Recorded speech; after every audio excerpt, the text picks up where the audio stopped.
welcomes all the dignitaries, participants, and students on behalf of IIMT University and PhD Chamber of Commerce and Industry to the inaugural session of the International Conference on Interdisciplinary Aspect of Business and Management. I would like to thank you all for your warm responses to the conference. We are beginning our session with the name of Ma Saraswati and seek the blessing from the Ma. Now, I would like to share a small presentation about our conference and our university.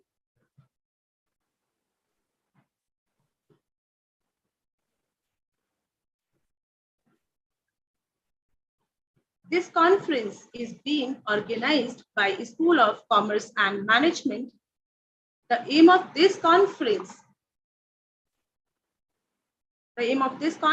is to accumulate and exchange innovative ideas, latest knowledge, and unique experiences for the benefits of researchers, academicians, and esteemed delegates. As we all know, that business and management becomes a significant interdisciplinary segment that finds its utility in almost all areas, including economical and technological changes, healthcare, education, and innovation. The fast-changing pace of business and management has further raised its importance and placed a great demand on its application to real-life situations and problems. This conference shall make an honest endeavor to foster an outcome-oriented approach in the defined field.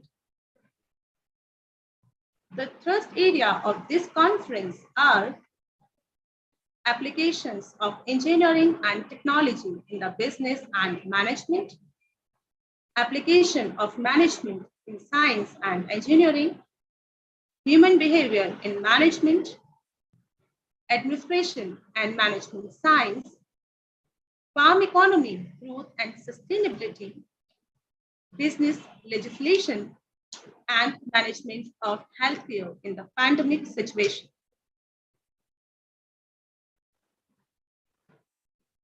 We are having some eminent key speakers in our conference.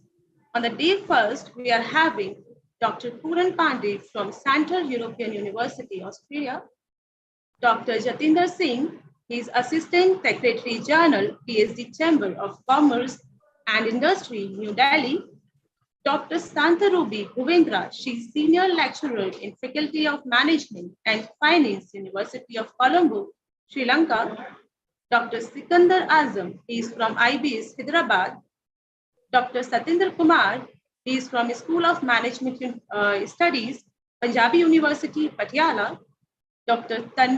Tanveer M. Hussain, he is from Imam Abdul Rahman bin Faisal University, Saudi Arabia, Dr. M.S. Narasimhan, he is from IIM Bangalore, and Dr. Kirti Sharma, she is from MDI Pune. Now, I would like to brief about our university. Our university holds a unique place in Indian university system. It was established in 2016 to meet the demand of local community. We are at IIMT University are committed to academic excellence by creating academic courses related to entrepreneurship, aviation, agribusiness, and developing creativity and innovation among our students, establishing a technological incubator, startup center, and creating a research and entrepreneurship park. Recently, our university has received 12B status, and the university is ranked in excellent category by ARIA, Ministry of Education. Our School of Commerce and Management, is one of the best management schools in UP, which provide a girth of knowledge in various functional areas, provides vivid training for summer internship, provide complete corporate exposure, and strike a balance between conceptual framework and industry practices. The school is ranked third in Emerging School Business School category, awarded by Time B School in 2022. This conference is organized in collaboration with PSD Chamber of Commerce and Industry. PSD Chamber of Commerce and Industry was established in 1905, is a proactive national apex chamber working at grassroots level with strong national and international linkages. The mission of this chamber is to enhance its leadership role by being proactive and provide quality services, act as a catalyst for rapid economic development and prosperity of the community in the region, strengthen linkages for technological advancement through effective industry and government research partnership, emphasize productivity and improve work ethics, enhance the image of business by effectively projecting its credibility and commitment to the society at large. Now, I would like to invite convener and Dean of the School of Commerce and Management to say a few words about the conference.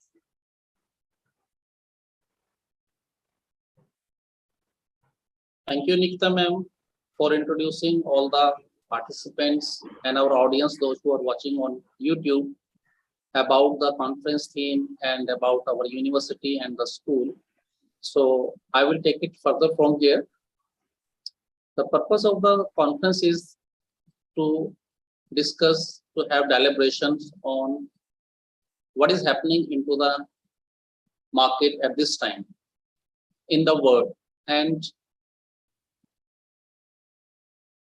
this conference is being organized with PhD Chamber of Commerce, as Nikita ma'am has already told, and our B school is coming into third in emerging ranking category because it's a new university where the School of Commerce and Management is operating, and we are third in Pan India as per the B school survey of 22 by Times B school. So, not going into more details, I will just come to the theme. Here, what you can see, Russia-Ukraine war. This is the area, this episode, this incident, this event has shaped the entire world.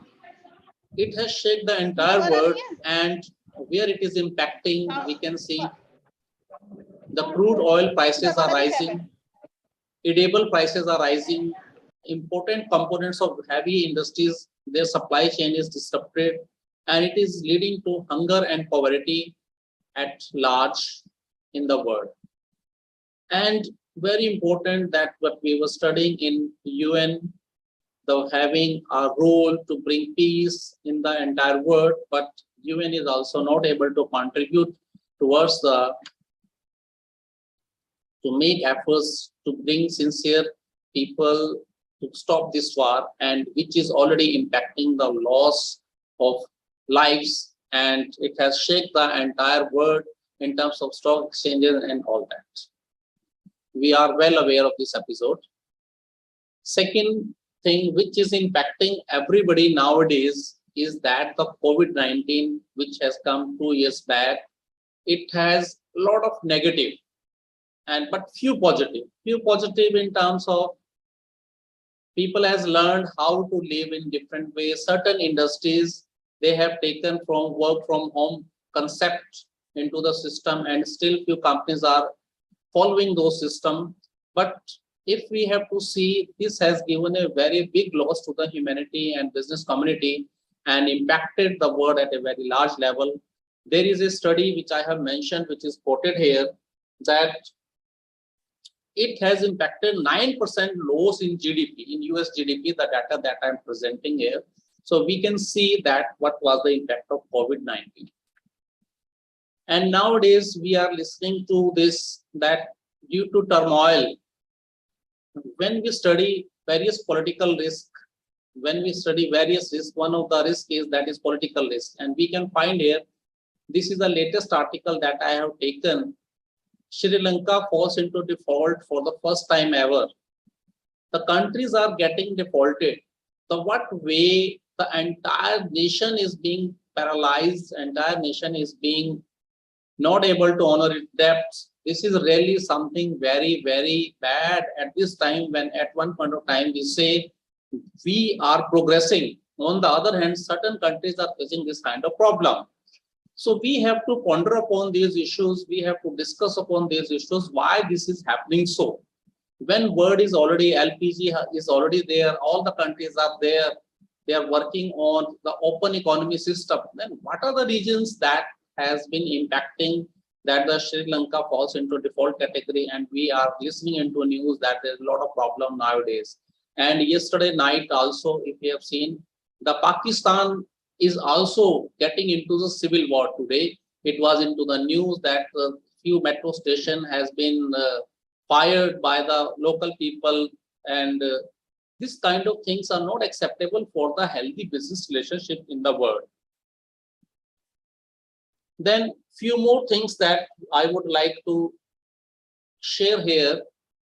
I would like to take you to the stock market.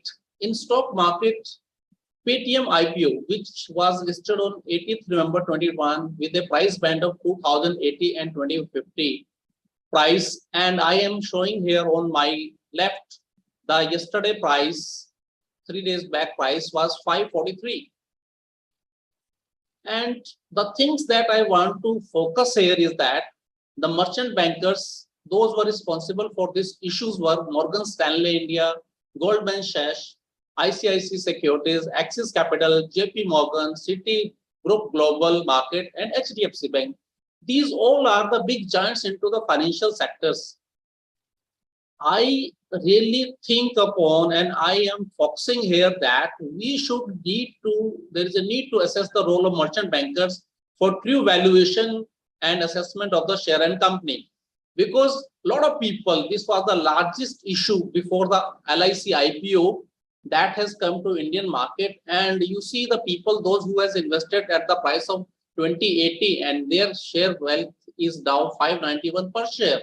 And this is really shaken the mindset, or this has shaken the confidence of the retail investors that they should not come to the stock market. Although if we leave these 2 or 3 IPOs, most of the IPOs are giving profits, but it's irony that all big names, those were evaluating this Paytm IPO, that we need to look into. This is really cause of concern, because it is duty of the system, it is duty of the economy that we should follow, or we should maintain the system of transparency into the any economy, so that it is not impacting adversely to the people.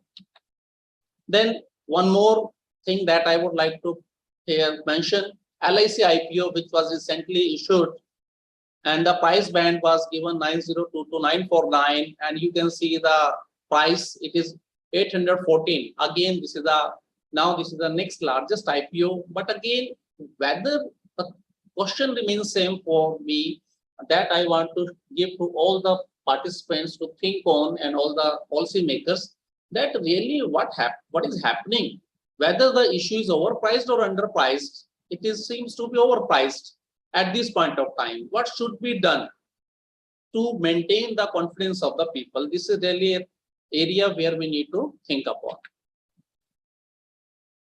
Because it is mentioning, there is one more article that I am sharing here, that will the share catch up with its true valuation? What the person should do, the one who has taken the shares from these for LIC. It says that you should look at the fundamental values, then an advisory is being there. You can read this article into the money control, and then sector wise growth is there that we can analyze, but not everything that is bad which is happening at the same time. Here I am showing you the Bloomberg list of the Indians, those are making into the billionaire list. Now the Gautam Adani is ranked at number 6 in the world, and Mukesh Ambani is ranked 8. But we have to see if these very few people are holding these sectors, then what will happen, how it is going to adversely affect in future, or people or these organizations will create a cartel. And like the example I want to give, in the telecom sector, it was opened at one point of time, but now only 3 major players are there, and the pricing they have escalated. If you compare the last 2 years prices for recharging your data plan, and the price has been multiplied 2 times. So whether this kind of environment is conducive for the armed people or not, to the various stakeholders, or we are just taking care of few stakeholders. But one more thing which has happened in the recent past is that now India got its 100 unicorn startup, and the total valuation reaches at 332 billions. And now we have more than 69,000 recognized startups in the country. This is a recent data. I have mentioned the link here. And conversion of startup that are becoming to the unicorn, that is 66% on YOY growth. That is again something tremendous which is happening around the economy near us. So these are the few things that I would like to discuss on this occasion in my inaugural address. And we will learn more from our peer speakers, other speakers.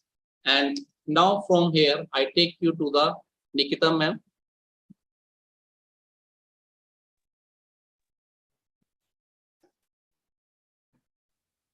Nikita ma'am. Thank you so much, sir, for your valuable insight about the implications of Ukraine and Russia war on various areas of business and economy, and also open the area of research in the stock market by giving some example of the recent IPOs. Now, I would like to invite Vice Chancellor of IIMT University, Professor Deepa Sharma ma'am, to say a few words about the conference. Good morning to all. Myself, Dr. Deepa Sharma, Vice Chancellor, IIMT University. Welcome all the dignitaries, subject experts, and the participants on the platform.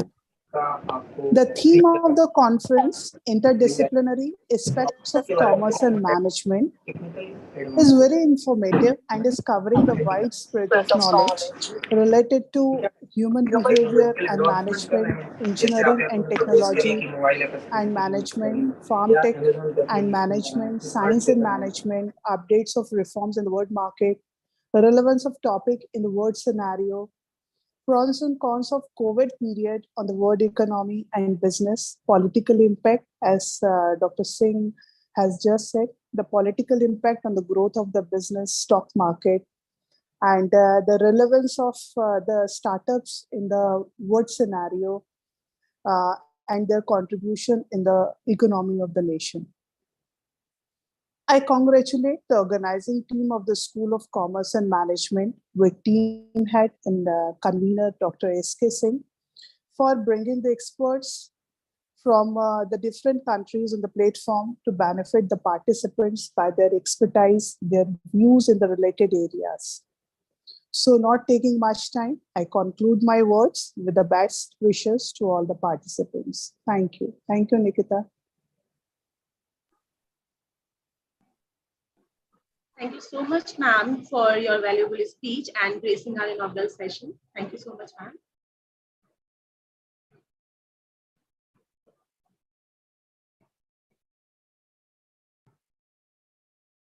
Now, I would like to introduce our guest, Dr. Puran Pandey from Central European University, Austria.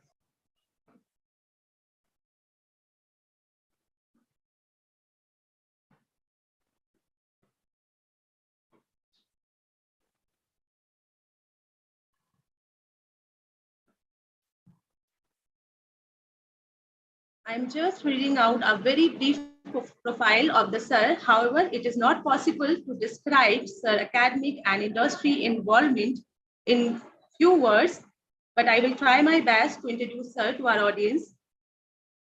Dr. Puran Chandra Pandey sir currently serves as a member of the board, World Food Program Trust from 2016 onwards. He is 2020 Nobel laureate. Besides representing Climate Scorecard US from 2018 onward as its resident representative. Previously, he served as a Chief Executive Officer, Dialogue of Civilization Research Institute, Berlin from 2016 to 2018, Executive Director, United Nations Global Compact from 2011 to 2016, Director, Barnett Coleman and Company from 2007 to 2011, and Nippon Danrik from 1985 to 1988.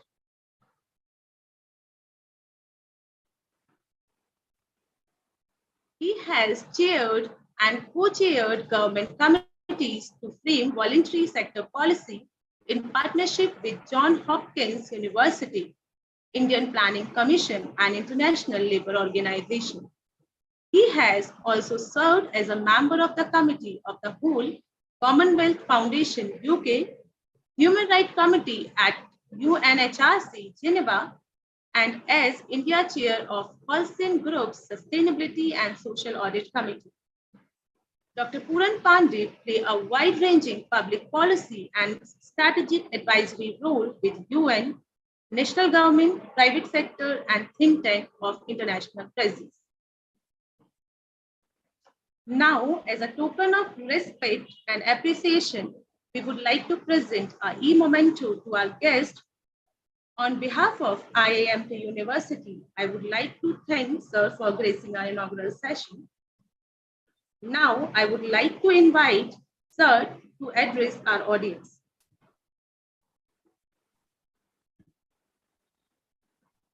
Thank you very much, Nikita, and I hope I'm audible, isn't it? Yes, sir, you are audible. Sir. Okay. Thank you very much indeed.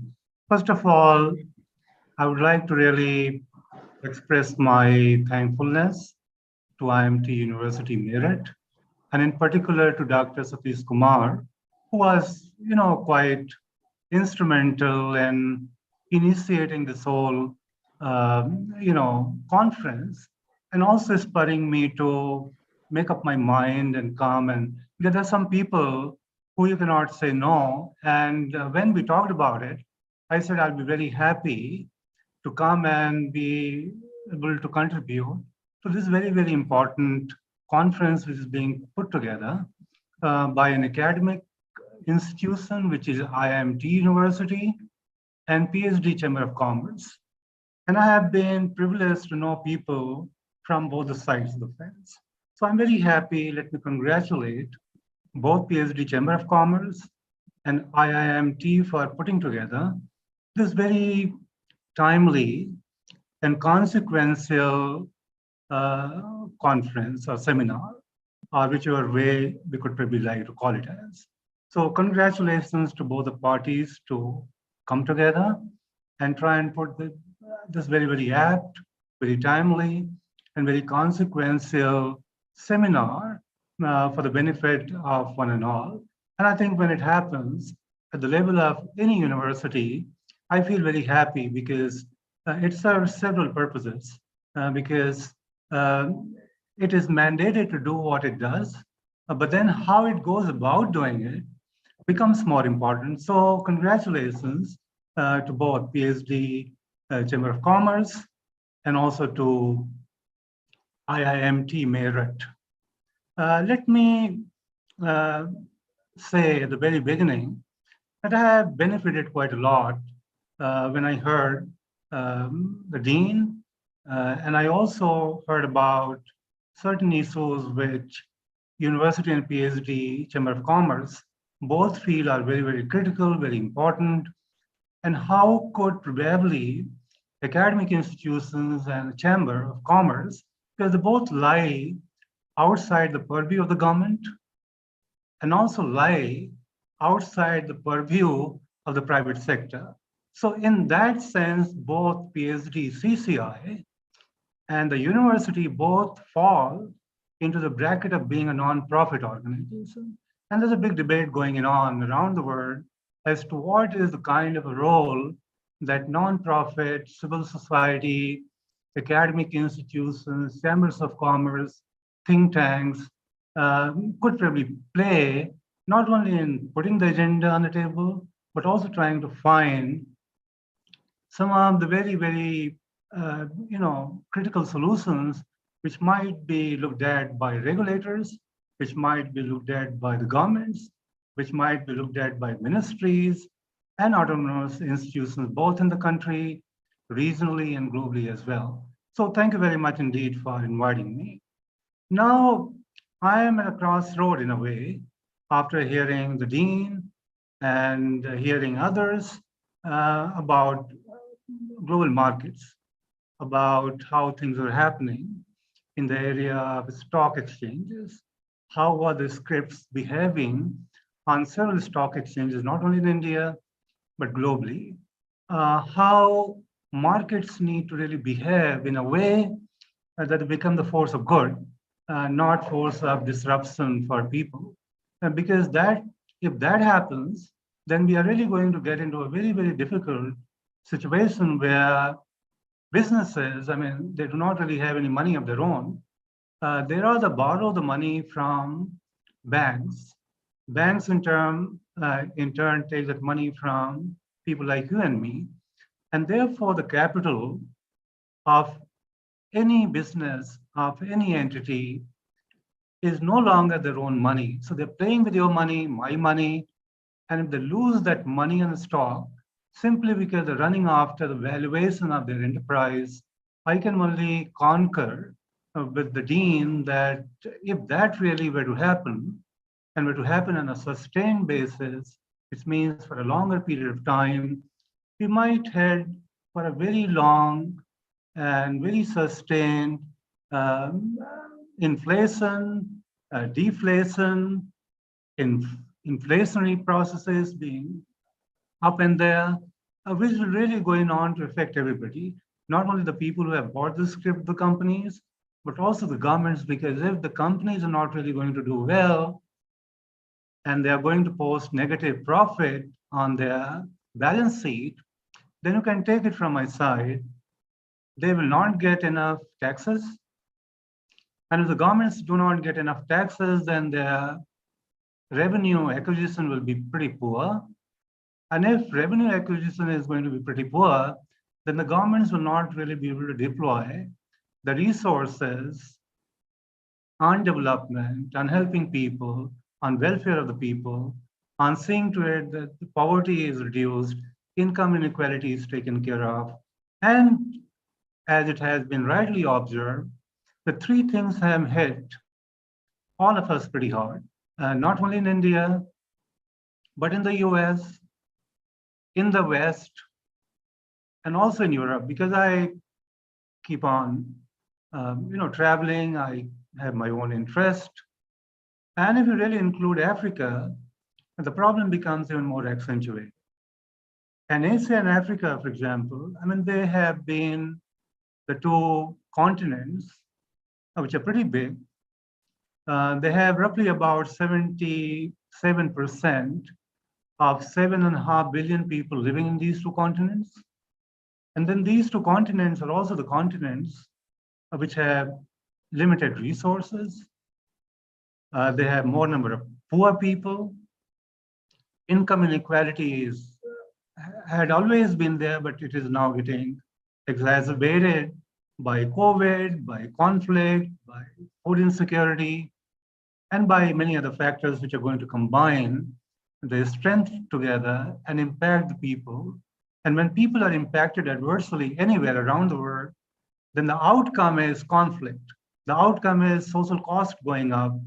The outcome is difficulties which many countries around the world have begun to face because they could not really handle their internal affairs in a pretty good way. So we really need to think about the following. The first thing is about the governments. So we really need to think who these governments are, where are they, what has really been happening to them after COVID happened, supply chains got disrupted, production of companies stopped for a fairly long period of time. Governments had to give a lot of stimulus, economic stimulus to these companies so that they could probably stay adrift, if not really do anything, so that, in future, they could probably find the feet in the ground and come back slowly and gradually to their pre-COVID level of production. And when the production happens, it has got to match with the consumption as well. Because if you are producing more goods or more services, and there are very few people to avail of it, it will be a very, very difficult situation. Then you will have useless inventory getting piled up. It will not sell out in the market. Then it will slowly and gradually get, what should I say, junk. And then that will get converted into some kind of a net loss for the companies, and again impacting the economies wherever they operate in, be it India, be it Japan, be it South Korea, wherever. If that kind of a situation were to ever arrive, then we are really going to find ourselves in a very, very difficult situation. It will not only be inflation, it will not only be loss of productivity, it will not be disruption in labor market conditions where people have lost so many jobs. It will also not mean only supply chain disruption. It will mean halting your economy and the activities within that economy to a halt. And when economic activities get halted, you cannot really imagine the kind of medium term, short term, and more so the long term impact, which is really going to be made on everybody, right from the people, because the purchasing power is not there, they're not earning enough money, labor markets are gone, there's a lot of supply chain disruption, and then the companies find it pretty easy to go and announce that, look, we do not have enough to do, and therefore either people have to go home, or people have to be benched, or people will get less salary.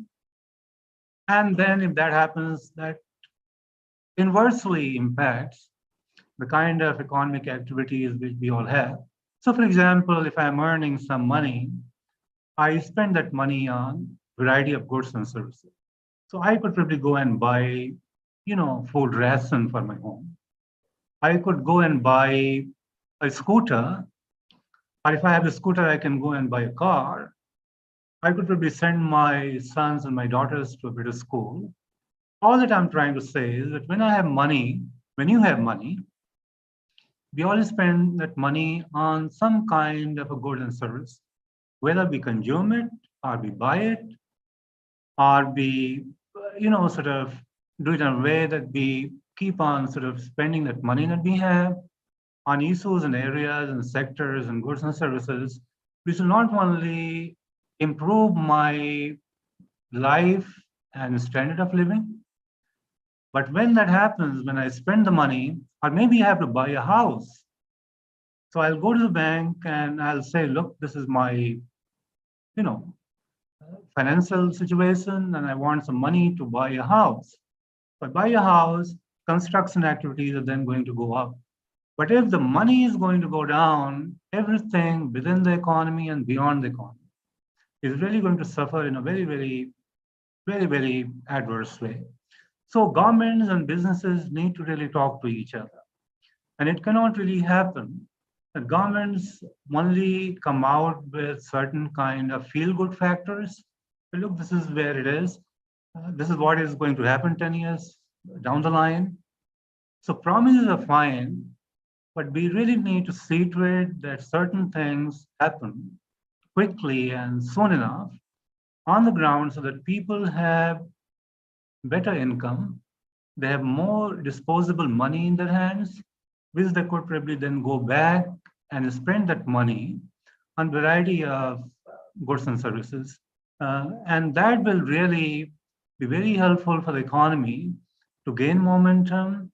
Labor markets will come back, equilibrium will happen, and then we can slowly and gradually begin to move in a positive territory of growth, of development, of better GDPs, better employment rates. And these are the kind of signals which any economy has to transmit to grow confidence in people. Because, economies, markets, each one of us, we're all driven by the confidence that we have.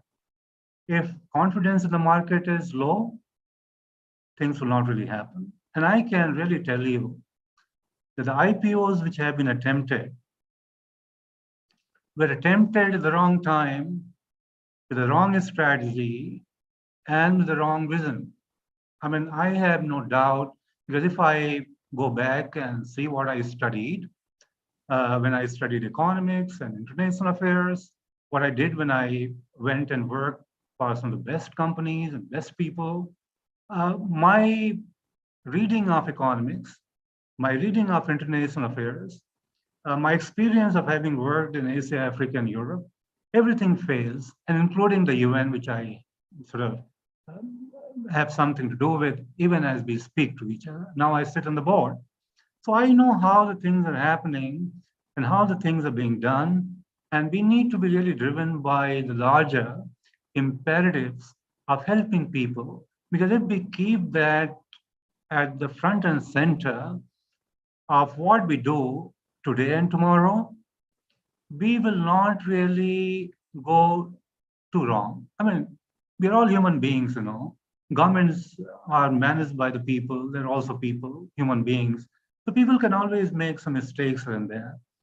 But if we do not really learn from our mistakes that we have made in the past and continue to build on that mistake and keep on making that mistake all the time, every time, without really learning any lesson out of it, then I can tell you there is something wrong, and that might really hit us below the belt at a time when we are least prepared. So that is a kind of a consequence which I think should be thought through. Having said it, this is a little TikTok of what I wanted to talk, but I was motivated and inspired by what the dean talked about and what Nikita talked about. And I thought, it would be a very good idea for me to put the lay of the land of how,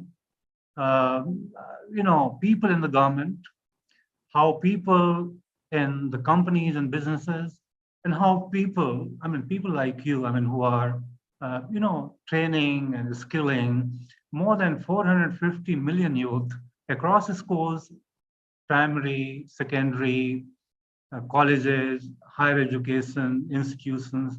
As we talk to each other, we have roughly about 450 million youth enrolled in different kinds of academic institutions. And therefore, I hold that kind of premium on academic institutions, be it school or colleges or higher educational institutions. And therefore, the role of universities, I personally feel, is very, very important and must be thought through. And therefore, 6 things very quickly. I am also aware of the time, but it'll be very helpful for me to lay out 6 cardinal principles for governments, for business entities, for companies, for academic institutions, for civil society organizations as a whole. And these are 6-fold cardinal principles which fall within the remit of general management vision and action that could be taken ground. The first thing first, the first thing is all about how do we really go about shaping the environment. And environment means who we are, where have we been operating, and what do we really need to do in a way which only improves the ecosystem, leads to greater economic activities, puts more disposable income in the hands of the people. And when that happens, everybody, sort of improves and thrives. And economies also, in turn, thrive.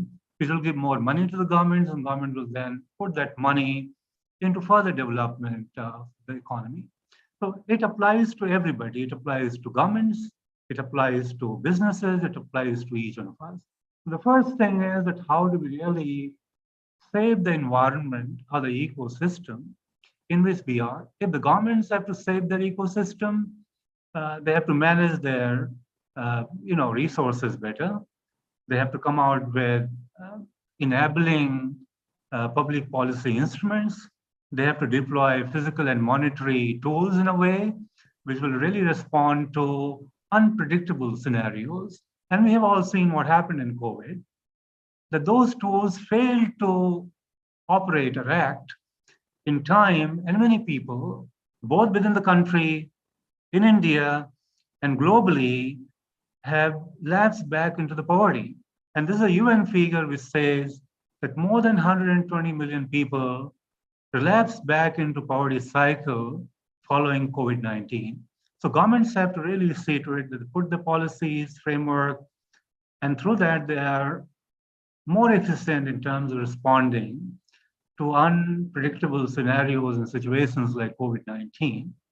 Academic institutions need to improve on their syllabus, bring better faculty, create an ecosystem whereby they can train and build the skills of their enrolled learners or the students so that, when they go out, they can face the world in a more confident way.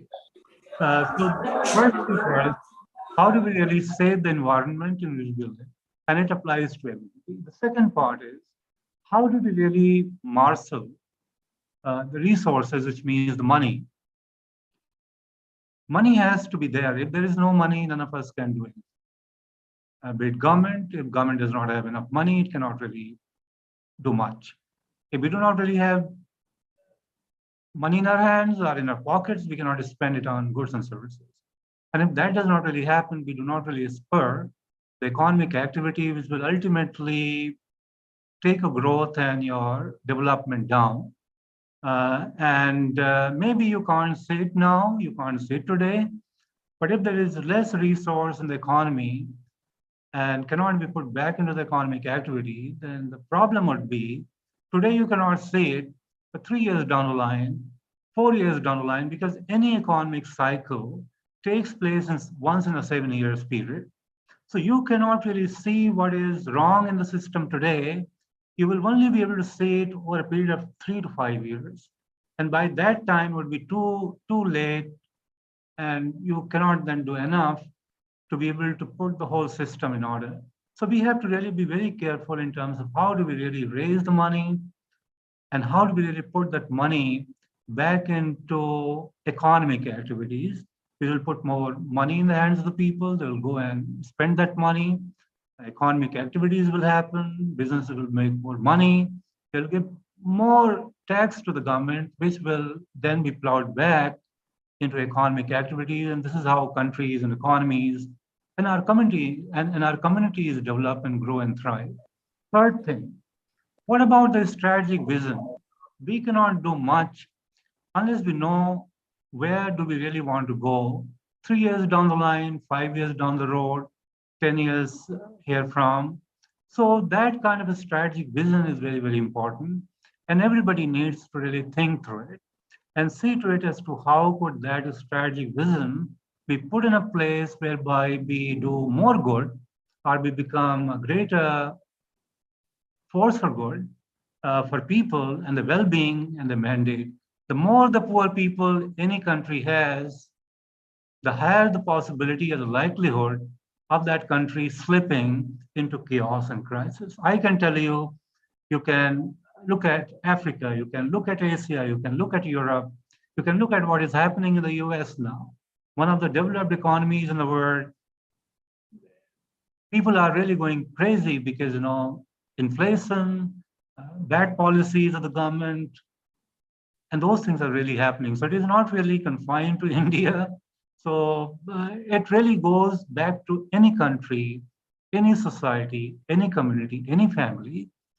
If we do not really put our vision to act in a way which puts people and their well-being and welfare at the front and center, then I can tell you, anyone can head for a chaos, and we have to be pretty careful about it. Fourth thing, how do we really develop star performers everywhere, in an academic institution, in the government, and businesses?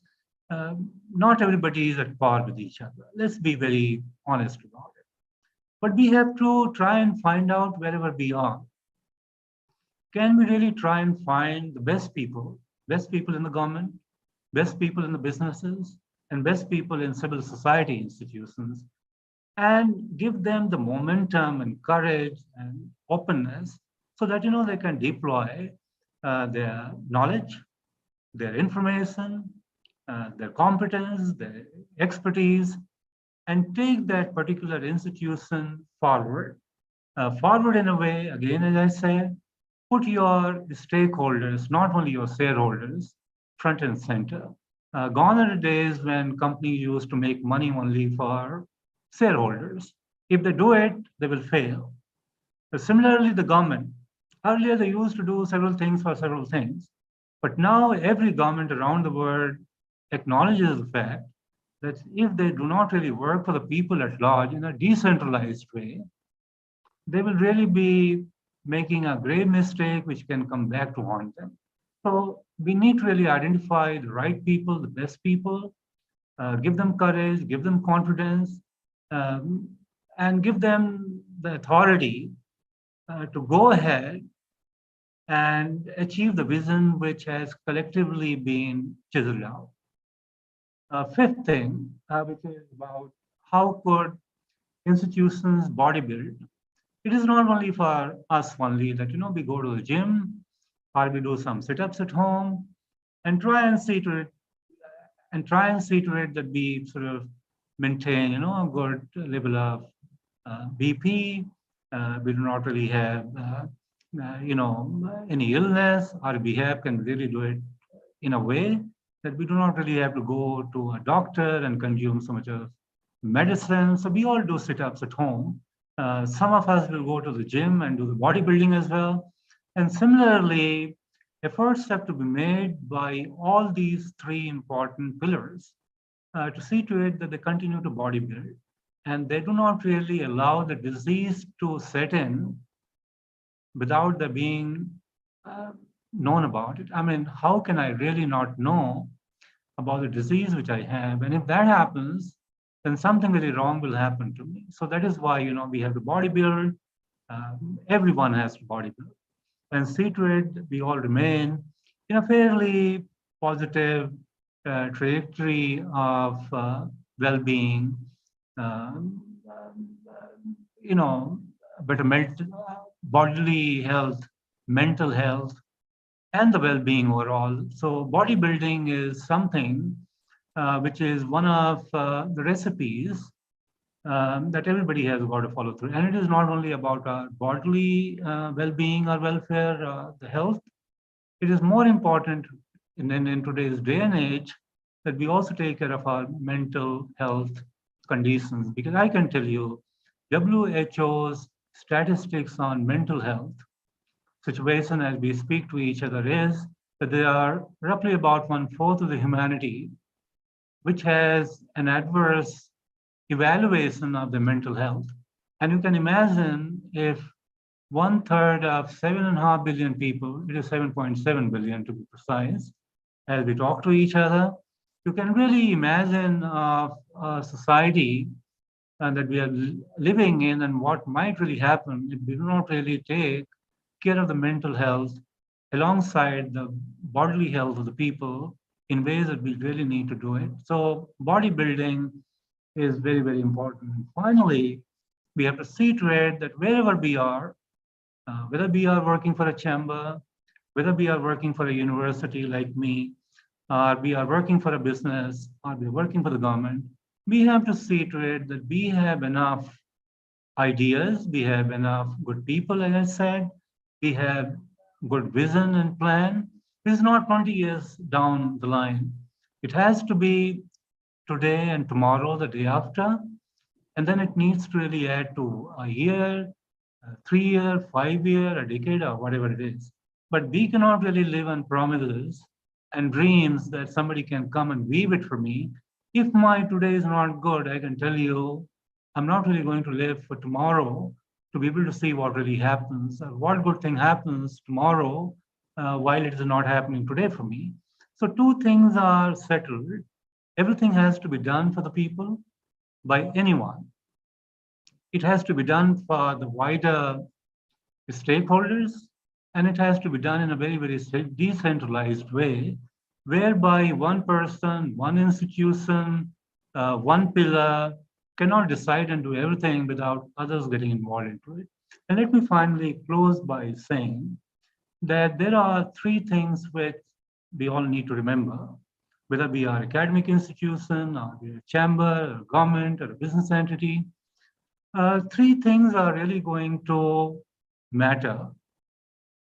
Whether we see many unicorns being born in India, or in Africa, or in Europe, RBC policy instruments being deployed by the governments to see to it that economy is taken care of pretty quickly and fast enough, and people can get back to pre-COVID level. Of course, it is going to take, my reading and my analysis and my outlook is that we will not be back to pre-COVID levels.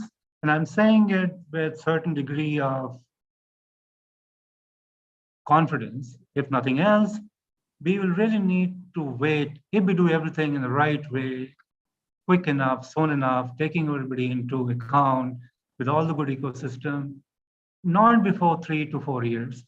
And therefore, we all have to remember that we have to do our bit wherever we are in a manner that we protect, preserve, and see to it that there is good enough economic activity, because that is the front and center of any countries, any societies, any communities' growth, development, and prosperity. And if we do not really look after that, then we are heading for a very, very difficult times. Three things that every company and culture and people, the big companies have been big, and big companies have the problem to be able to sort of moderate their action and how they could probably operate in a new scenario or a new situation. They can at the best go to IPO. They could at the best put more money. They could probably tinker things a bit. They can do some mergers and acquisitions when prices of those assets are pretty low. What happened to Tata and Air India? They could have not really taken, Air India had, because they tried quite a lot and they hit the nail when it was pandemic time. Rates are pretty good and they could probably acquire it pretty well. So big companies have difficulties. Now unicorn and startups and entrepreneurs, they really need to be concerned about three things, which is not only for valuation. As I said, if companies run only after valuation of their enterprises, they will not only fail, but they will go away from the face of the earth pretty quickly. So what they really need to do is the following three things. One, that they have to really look at people, look at their stakeholders, not the shareholders. Of course, shareholders must get, certain amount of dividend year after year, and that is why companies exist. But they cannot really keep on doing it only for the people who have put some money into running of that business, and then they continue to reap the dividend at the expense of their wider, stakeholder community. So this is the first thing which companies need to remember, and the governments also need to remember, and each one of us need to remember. Second thing, companies and all of us need not really say that, look, this is my profit, this is my EBITDA, this is what I have made in terms of money. It has to be the creation of the wealth which has got to be distributed amongst people. The third thing, especially for startups and entrepreneurs, they really need to be concerned about climate change, because if they do not really put focus on that, they will really be heading in a chaotic direction very, very soon, and that has already started happening. Second thing, they have to, of course, deploy technology, but they have to really understand that the technology has to act as a force for good for the people.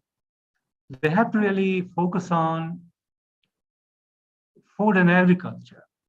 More than 20% of the people in Africa alone, are going to suffer from a famine-like situation. And this is a UN figure, I'm not really concocting it. So if that really happens, so companies also have to see to it that their role is not only to run the business, make the money, create the wealth, distribute it here and there, but also be on the commitment side to the people, their welfare, their well-being, because if businesses do not really do it, and they operate in the community and within the community will never accept them, and the social cost for businesses who do not really do it might be pretty high for them to be able to manage it. So I would only like to say that while these things are happening, we have to be very careful about our health, our well-being, our, activities that we add to economy, and can we really collectively and together, now that the government does it in one way, solo, businesses are running their business in a different way altogether. Regulators are not being able to handle their physical and monetary tools to be able to respond pretty quickly and fast enough to unpredictable situations like COVID-19. Tomorrow will be climate. And for climate, we will not have any vaccine to take in our arm. So that situation could be pretty bad and pretty worse. And therefore, the time has come. And when we talk about these things at an academic forum, we can only say that while we talk about it, there can't be a better time than now than to reflect and deepen that thinking within each one of us and see to it as to what could be all collectively and together and in our own ways wherever we are, what is the kind of things that we can do in a way which puts people front and center, puts youth front and center, puts everybody front and center, but everything has got to be directed to see to it that economic activities come back to their routine. And then if that happens, we all grow together. Economy grows, governments get more money, businesses make more money, we all have more disposable income, and everybody then in that ecosystem, which is larger ecosystem, everybody then stands to benefit. So I will really pause here, and I would really once again express my gratitude to IIMT and to the Dean and to Nikita for being so kind and giving me this opportunity to be able to say a few things which I wanted to, and I hope it has been of some help. It has been of some value. Thank you very much once again.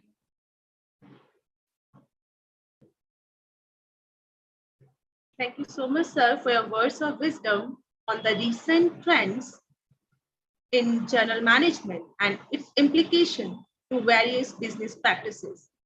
Your speech will give insight to our researcher on what is going on in the economy and what are the areas where they can conduct their research.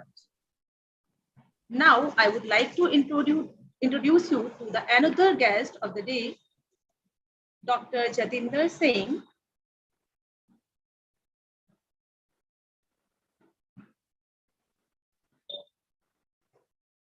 Good morning. Good morning, sir. I would like to read a brief profile about sir.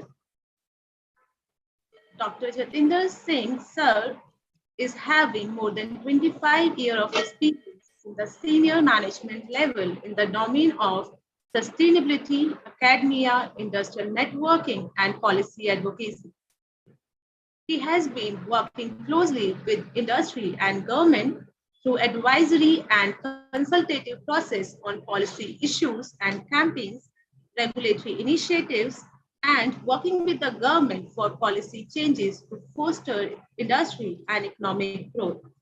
He is working on various projects with the government, multi-bilateral organizations, and international agencies and think tanks. Now, as a token of respect, we would like to present an e-memento to our guest. Thank you, sir, for being there and gracing our inaugural session of this conference. Now, I would like to invite Dr. Jatinder Singh to address our audience. Thank you, Dr. Singhal, for this opportunity. And at the outset, I'm thankful to School of Commerce and Management, IIMT University, for giving me this honor to present my views in this very, very important conference. And I'll be speaking on the subject of competitive advantage for data-driven businesses, and which in fact augurs and gels with the theme of the conference also. And as we know, the data is all around us in terms of numbers, spreadsheets, pictures, videos. In fact, every minute, in fact, everybody is looking at. In fact, we are also looking at our mobile phone whenever there's a new WhatsApp message or any Facebook message or anything like that.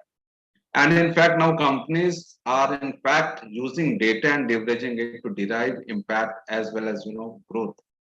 And in fact, for organizations to have a competitive advantage, data-driven leadership, data-driven models, it's very, very critical. Although there is a saying data is the new oil, in fact, it is more than oil. In fact, you talk of any currency, data is actually going to be the major, force multiplier for any business to grow and to, leapfrog. And at the same time, now organizations across industries, different sectors, they are under tremendous pressure to operate more quickly with greater intelligence than ever before. And as you know, currently the data volumes and the computer power of our systems, of our laptops, of our all digital instruments, they are increasing day by day. And also with the new AI and machine learning and big data capabilities are rising every day. The leaders or the decision makers, they are actually adapting so as to make this growth of the industry very, very feasible using data models. And now the point is like, why for competitive advantage this data is required. In fact, if we go in last decades or maybe last century, there was a lot of concept on intuition, concept of gut feeling, concept of sixth sense. It has been so much romanticized in modern life. In science, for example, Albert Einstein, often he used to quote, "The intuitive mind is a sacred gift." And in business, Steve Jobs used to say, like, have the courage to follow your heart and intuition, and they somehow already know, like, what you want to become. Though intuition is definitely, it's a very, very helpful tool, but I think it would be a grave mistake to base all decisions around a mere, gut feeling or intuition.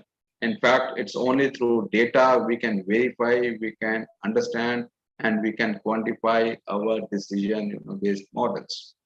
And also, therefore, the crux of this lies in the, the top management, which actually need to define the culture of the organization, because more than technology, more than the technical thing, it's more about establishing a data culture, which is very, very important.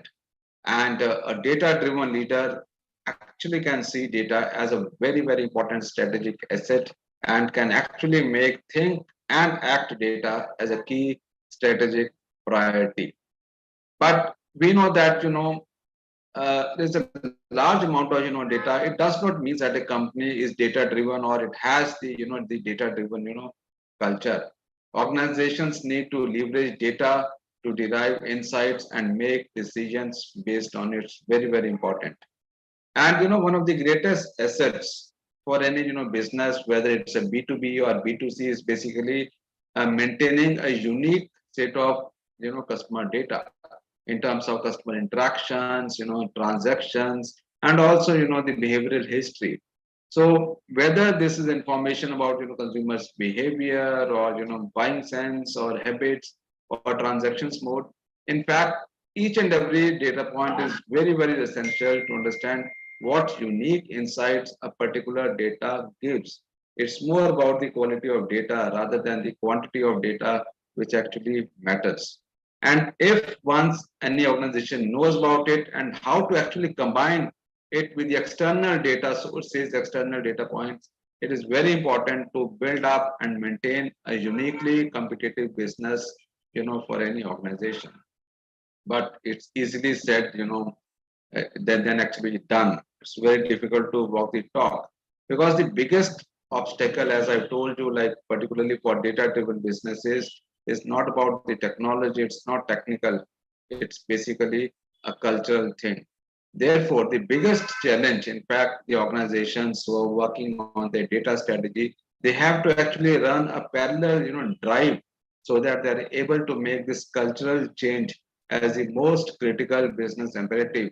Then it's only one can actually able to connect all these data points and leverage this data for organization growth and productivity. And in fact, if you see organizations right now, as we have a boom of startups. In fact, last fortnight only we touched 100 unicorns, and that is one of the biggest advantage. Now, if we compare startups versus legacy companies, there's a stark difference. These are two cultural dynamics, in which we are operating. For a legacy company to incorporate any new change or any new process or strategy is a daunting task, because there are different layers. There are different, sort of compliances, there are different approvals that need to be done. But for a startup, normally, they generally, work in a very, very dynamic culture, wherein decision making is just at the, click of a mouse. And also, post this COVID-19 pandemic and the disruptions it has caused, there is a lot of, awareness about the importance of the data and also the facts about the data. So the point is that the data-driven culture is very, very important, and it actually starts from the top only. So companies who actually have a very strong data-driven culture, they are actually making all these decisions. This is actually anchored in the data, and this has become normal, and it is not very novel or exceptional. In fact, most of the growing companies, what we have seen particularly, their decisions are actually now more data driven rather than just we're going by consensus or going by something like group decision making, which was normal, which was a normal thing happening in most of the organizations. And one of the another fundamental challenge apart from the data driven culture is that there are certain people or there are certain group of employees who don't like numbers. They don't like maths, because anything with data, anything with binary digits, it actually cripples their mind. It makes them stuck. So the fact is that a lot of people, they don't like numbers, and which can be a problem in statistics driven industry like in insurance or in the digital healthcare services. And particularly, for example, in insurance company, for example, there's a lot of work for actuarial and for underwriting. And if there's a lack of data literacy among the employees, this is one of the biggest enemy that most of the companies are fighting with. So all the companies are now realizing that it's not that overnight one can take a decision and next day the company becomes a data driven company. As I told you that whenever there's a behavioral change or whenever we are trying to imbibe any cultural change, there's a lot of nuanced understanding of the facts about the SWOT of the organization is required. Therefore, one need to understand that whenever one is transforming, whenever like anybody is going for digital transformation of the company, there are in fact 4 components that need to be seen. One is about the data maturity, second is about the data driven leadership, third is the data literacy among all levels of the employees, and also data driven decision making process. So these 4 Ds, they are very, very essential when a company is in process of building a data driven culture. And in fact, of late we have seen, like for example, many members, also member companies that we are touch basing with, many of the companies, they have appointed many data influencers in the organization.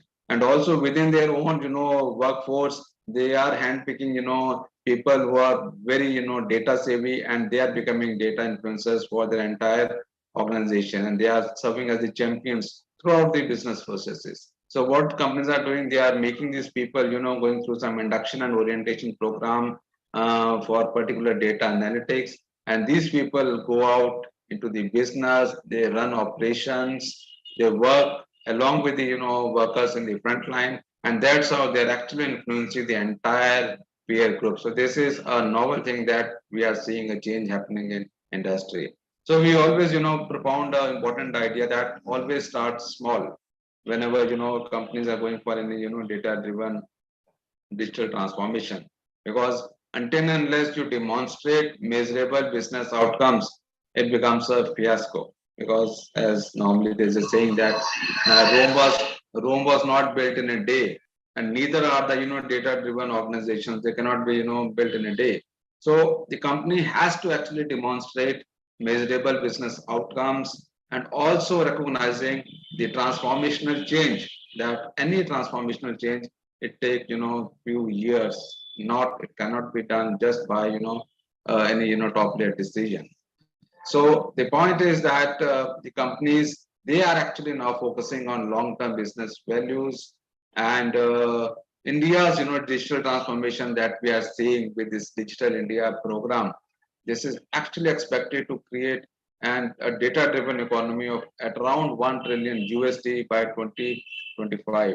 And for this, the Indian data centers, particularly, they will act as a backbone, And this can actually enable India to emerge as a global hub or global, data center hub, which definitely needs a lot of, policy changes at the, top level.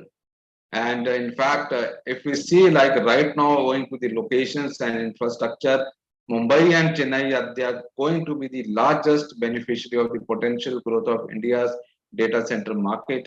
And we are seeing this transformational, happening. So at the end, I'll say that advice is simple, giving knowledge or gyan is simple, but execution is a much greater challenge.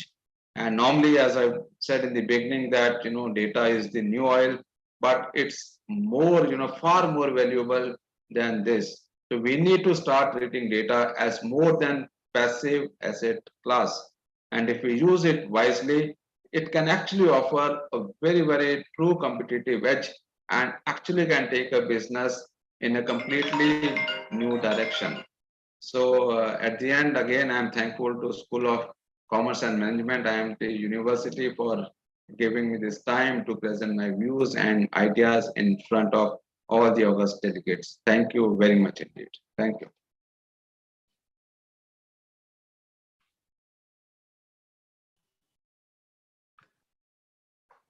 Thank you, sir, for your words of wisdom about competitive advantages of data-driven business.